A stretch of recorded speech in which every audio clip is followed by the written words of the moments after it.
chef d'entreprise également, et c'est lui qui a monté pour nous cette plateforme. Alors, Madame Ruiz, qui va vous dire en 2 ou 3 mots, on fait 4 types de stages ici, mais là je vous laisse vous parler. Ils ont une partie pratique très précise, ils installent et ils désinstallent. Et ensuite, ils passent en bas pour le raccordement aux onduleurs. D'accord, chanter. Donc chef d'entreprise, lui aussi qui s'est lancé très largement dans le photovoltaïque, qui va vous accompagner si Très vous, bien, si vous avec plaisir. S'il vous plaît. Voilà, s'il vous plaît, regardez-moi. Ouais. Voilà. Donc un métier socle et on va dire les premiers éléments de formation d'un métier complémentaire. Je suis venu pour me former sur la nouvelle technologie de la photovoltaïque. C'est une nouvelle technologie qu'on n'est pas au courant actuellement. Comment accompagner cette mutation de notre économie qui deviendra une économie verte, une économie durable? Eh bien, comment la réussir si les hommes et les femmes de notre territoire ne sont pas au rendez-vous? C'est-à-dire s'ils n'ont pas eu la chance qu'on leur propose une formation, un accompagnement vers la mutation professionnelle de leur propre secteur d'activité. 10 comités de filière vont être créés avec tous les acteurs de terrain, les entreprises, les branches professionnelles, les organismes de formation. Et nous allons, comme aujourd'hui, tous les rencontrer pour comprendre quelles sont leurs difficultés, quels sont leurs besoins, comment on les met autour de la table sur chacune de ces filières métiers pour monter avec eux des vrais programmes d'action.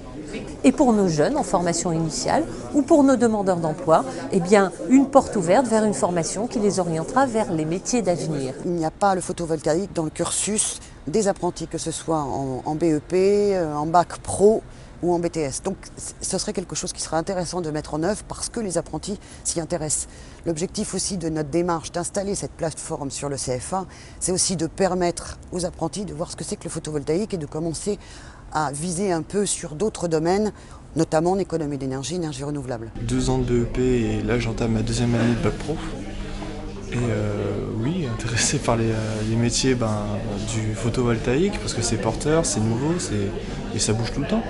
Il faut réfléchir en termes de formation initiale. Ici, on est dans un centre de formation des apprentis, donc c'est la formation initiale à ce nouveau métier de couvreur électricien, mais c'est aussi l'objet de formation professionnelle. Il faut que les artisans, qu'ils soient aujourd'hui couvreurs ou électriciens, apprennent l'autre partie de ce nouveau corps de métier, qu'ils intègrent dans leurs entreprises des gens avec des compétences qui leur font défaut, qu'ils acquièrent des agréments leur permettant d'avoir des garanties, garantie responsabilité civile, garantie assurance pour leurs salariés, garantie décennale, qu'ils puissent respecter les règles de l'art.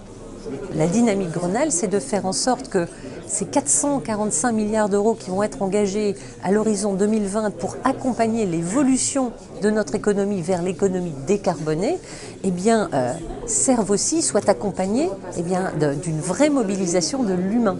On peut penser que dans les 10 prochaines années, c'est 50 000 emplois qui seront concernés par la production des panneaux de photopile, leur installation dans le bâtiment, l'intégration, la couverture. On a un arrêté qui a été annoncé par Jean-Louis Borloo et son ministère qui annonce des jours merveilleux pour la filière du photovoltaïque dans le sens où on débloque une situation technique pour les très grosses surfaces tout en renforçant l'aspect qualité pour les installations particulières.